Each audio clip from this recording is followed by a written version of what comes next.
Sebuah serangan ramai beredar di media sosial Telegram pada Rabu 11 September 2024.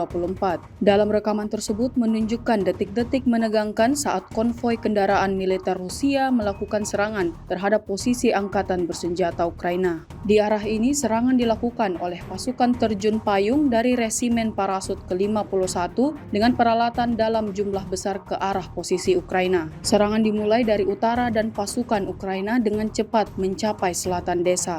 Aksi saling serang berlangsung sengit di arah ini. Hingga video ini beredar, tidak diketahui pasti seperti apa selanjutnya.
Download Tribun X sekarang, menghadirkan lokal menjadi Indonesia.